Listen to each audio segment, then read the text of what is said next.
Voyage Culinaire. Je suis ravie de vous retrouver et aujourd'hui j'ai en ma compagnie Vanessa Viardot. Bonjour Vanessa. Bonjour Christina. Comment vas-tu? Ça va très bien. Et toi? Très bien. Donc on est parti pour une recette de... Alors je vais faire des crevettes au coco, aux épices colombo et aux épinards. D'accord. Bon, on est parti. On y va. Alors je vais présenter les ingrédients. Il faut des épinards frais, de préférence. D'accord. Alors une certaine quantité puisque ça réduit à la cuisson. Oui. Donc des crevettes nettoyées et vidées. Alors pour les épices, il faut un oignon en lamelles, 3 éclats d'ail, 2 piments végétariens, un peu de thym, des feuilles de laurier, du sel, du poivre, de l'huile, bien sûr des épices colombo, du lait de coco 100%, oui. Et pour ceux qui veulent un peu de piment, et je rajoute à la fin un jus de citron vert. Et c'est parti. Alors on y va. Donc je prends une casserole à fond épais, j'allume, je démarre à feu moyen, je rajoute de l'huile au fond de la casserole, voilà, un peu, et je vais commencer à blanchir les oignons. D'accord. Voilà, on attend que ça chauffe. 1 cuillère, 2 cuillères d'huile, on peut mettre de l'huile d'olive si on veut. De l'huile d'olive, on peut mettre de l'huile de coco. De l'huile de coco, oui, c'est bien. Tout à fait, ou de l'huile de tournesol. D'accord, voilà. Très bien. Et après ceux qui sont allergiques, il y a de l'huile de cacahuète aussi, qui donne beaucoup de goût. Mais pour ceux qui sont allergiques, on préfère l'huile de tournesol. J'ai jamais essayé l'huile de cacahuète. C'est très très bon. Très bon. Oui. Ça apporte un petit goût de terre. Voilà. Intéressant. Oui, c'est intéressant. D'accord. Donc Vanessa, on va parler de ton actualité en même temps, de ce que tu fais, parce qu'on ne te connaît pas, on est ravis de t'avoir enfin avec nous. Ben oui. Donc tu es créatrice de la marque Suzanne et Hermine. Tout à fait. Et en même temps, tu es chef privé. C'est ça. Voilà. Tu vas nous raconter un peu tout ça. Bah écoutez, moi c'est Vanessa, je suis traiteur antillais de VW Events. Et l'année dernière, j'ai créé la marque Suzanne et Hermine. Très belle marque. Merci. Très belle marque. Alors, Suzanne et Hermine, qu'est-ce que c'est? Donc, Suzanne et Hermine, c'est une épicerie fine afro-caribéenne qui s'appelle Suzanne et Hermine au nom de mes 2 grands-mères. Pourquoi mes 2 grands-mères? Parce que j'ai eu plaisir, en grandissant avec elles, de découvrir ma Caraïbe, ma Guadeloupe. Elles m'ont appris notre terroir, et donc en leur hommage en fait, donc j'ai créé cette marque qui pour perdurer et qui était ensuite qui allait bien avec mon service traiteur en fait. Donc voilà. C'est un fou d'héritage. Si tout à fait. Un héritage culinaire, un héritage social également.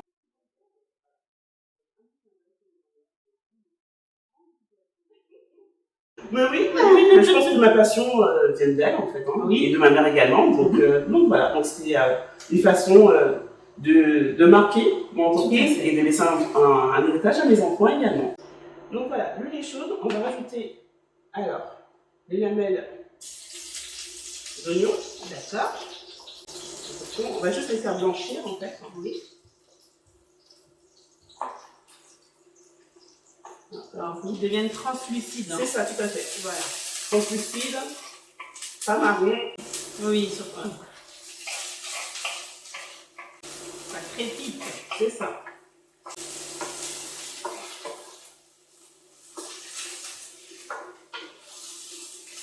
Voilà.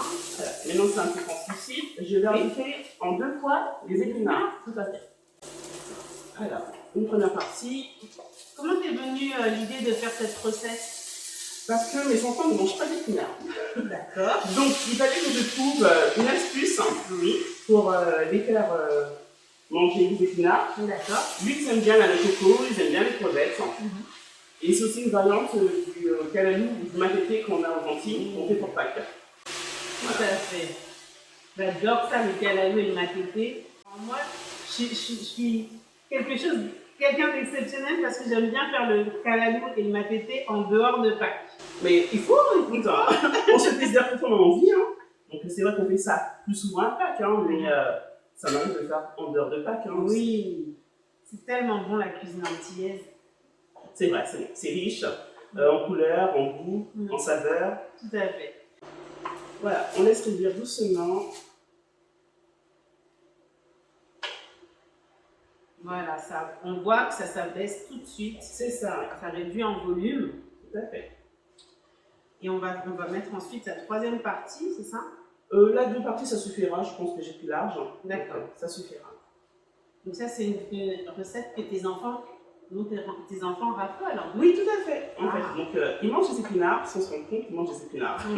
Voilà, donc ils aiment bien. Comme quoi, on a un produit en fonction de la façon dont on cuisine, en fait. Voilà, tout à fait. Donc, je pense qu'ils mangent des épinards à la cantine, mais ça leur plaît pas. Et, c'est particulier à la cantine. Alors, on ne veut pas. Donc, voilà. Et j'avoue, j'aime pas les épinards non plus, et je les mange comme ça. Ah! Pourquoi tu as choisi de prendre du lait de coco 100% pour le goût? Ah. Donc, parce qu'il n'y a pas d'additif, en fait. D'accord. Voilà. Donc, et le 100% est plus épais. Dans le lait de coco, qu'on voit dans le commerce, en fait, il y a peut-être 50% de coco et 50% d'eau et un peu d'additif. Et donc, ça n'a pas le même goût et ça ne donne pas la même consistance. La préparation est moins épaisse. D'accord. Donc voilà, maintenant que les épinards ont bien réduit, Oui. on va assaisonner un peu avec un peu de poivre. On peut imaginer de mettre du sel et du poivre, du sel de Guérande et du poivre de Kivu, pourquoi pas? Pourquoi pas? Allez, voilà. Soyons fous. Là, j'ai mis du sel de Sao Tomé. C'est une petite île au large d'Afrique. Voilà. On réduit le feu. Et maintenant, je vais rajouter mon lait de coco.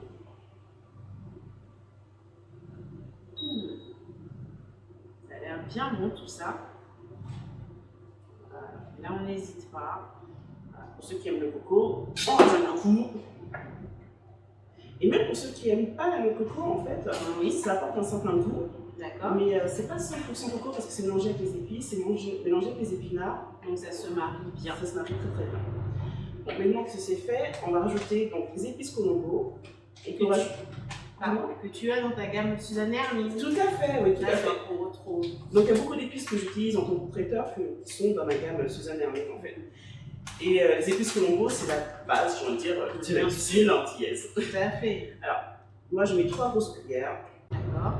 On peut faire la variante avec du curry aussi. Oui. Voilà.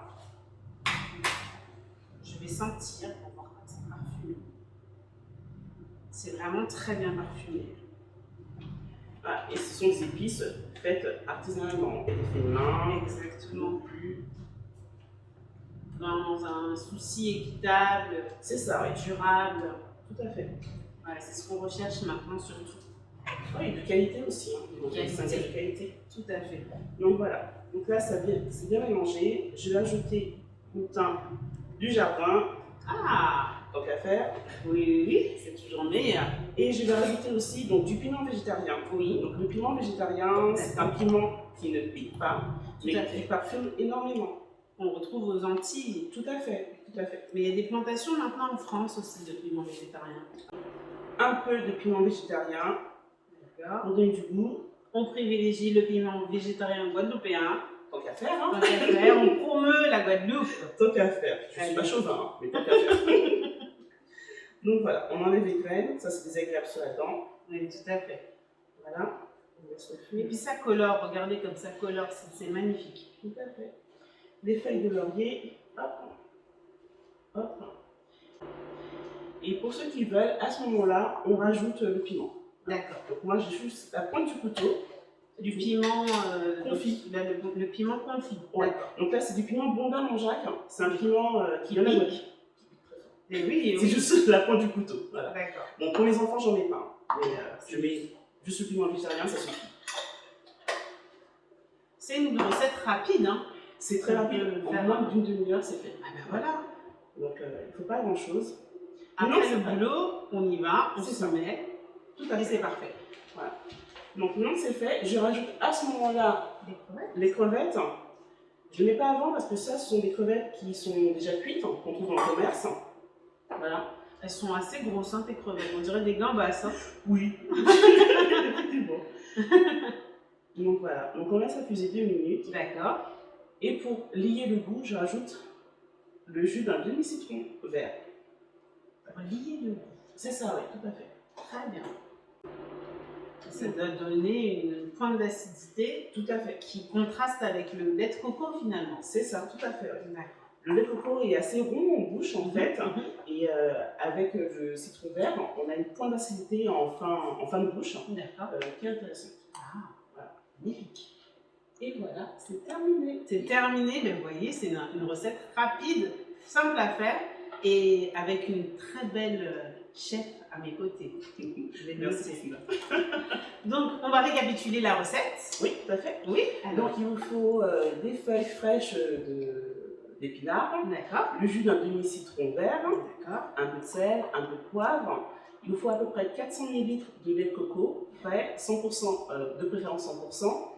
Ensuite, de l'huile, ce que vous préférez. Donc, moi, j'ai pris tournesol, vous pouvez prendre coco, par exemple. Qu'est-ce qu'il faut d'autre? Du piment, pour ceux qui préfèrent, du piment végétarien, et bien sûr, 3 cuillères à soupe de poudre à colombo, qu'on peut remplacer par du curry si vous le souhaitez également. Ensuite, j'ai pris des crevettes, mais on peut aussi prendre des fruits de mer, ou du crabe également, si vous voulez. Ah oui, voilà. Ça, ou du crabe. On aime. C'est ça, oui, tout à fait.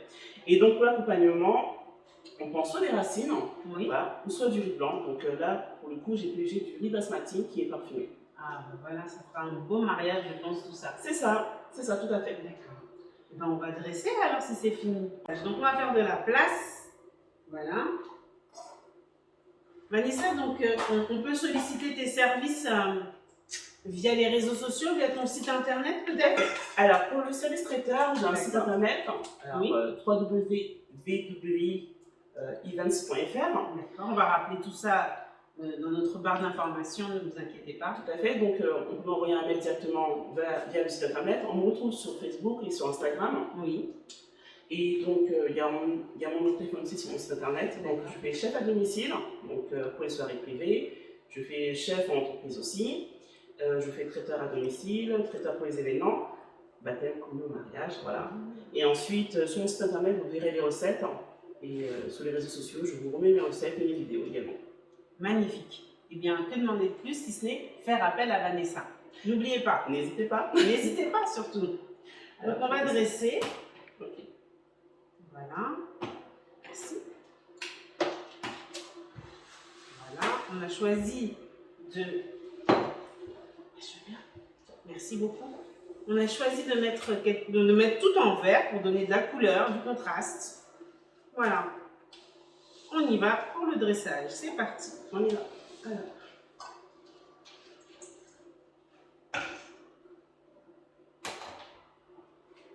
Donc on peut faire appel à toi pour les événements privés aussi. Tout à fait. On peut, si on a un dîner entre amoureux, on peut. Tout à fait. Allez. Voilà, je dresse la table, j'apporte les assiettes, les couverts. Oui. Vous me dites votre menu et vous ne plus de rien. Donc, magnifique. Je cuisine chez vous, je dresse la table, la cuisine est propre quand je repars. Et voilà. Comme au restaurant, mais à la maison. Ah voilà. Alors, un peu d'huile. Oui. Là. Est-ce que tu veux que j'apporte l'assiette vers toi? Oui, je viens. Merci. Allez. Hop. Merci. Voilà. Un peu de jus. Ouh là là. Regardez comme c'est beau. Voilà. On a envie de plonger la cuillère dedans. Magnifique. Regardez comme c'est beau. Tout à fait. C'est coloré, ça nous emmène aux Antilles. Voilà, puis ça nous rappelle aussi l'Asie, parce que les Antilles ont des influences indiennes, hein, on ne peut pas. Voilà. Parce qu'on vient d'Inde, voilà. Et puis aussi, il y a le mariage de l'Afrique, quelque part, on retrouve aussi. C'est ça. Donc c'est une cuisine vraiment colorée. On voyage tout au long de cette cuisine et c'est magnifique. Alors, je vais goûter. Vas-y, je t'en prie. Donner les sensations en direct de ce beau plat. Donc, on y va. C'est brûlant, donc je fais attention. Alors Aïe, aïe, aïe, lolé, lolé, lolé, lolé, je m'envole. C'est trop bon, c'est trop bon. Merci, merci Christine. Franchement, Vanessa, bravo. Bravo pour ce que tu as fait. C'est vraiment trop bon. Ça a été un plaisir. Une recette simple, rapide, concise, précise par la belle chef Vanessa Biardo. On en redemande encore. On va l'inviter encore une fois. Restez connectés. À bientôt. À bientôt!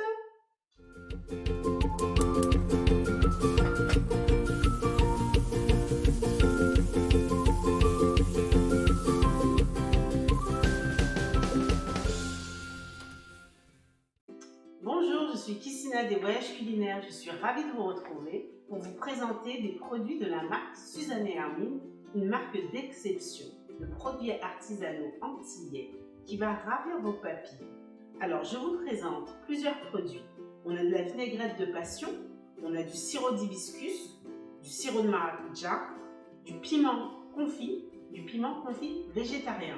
Alors moi, j'affectionne tout particulièrement le piment confit végétarien parce qu'il parfume à souhait vos poissons, vos viandes, vos volailles ou bien vos salades. C'est juste ce qu'il faut pour vous transporter vers les Antilles. Donc je vous recommande, achetez-les, faites-vous plaisir et faites plaisir à vos convives. À bientôt!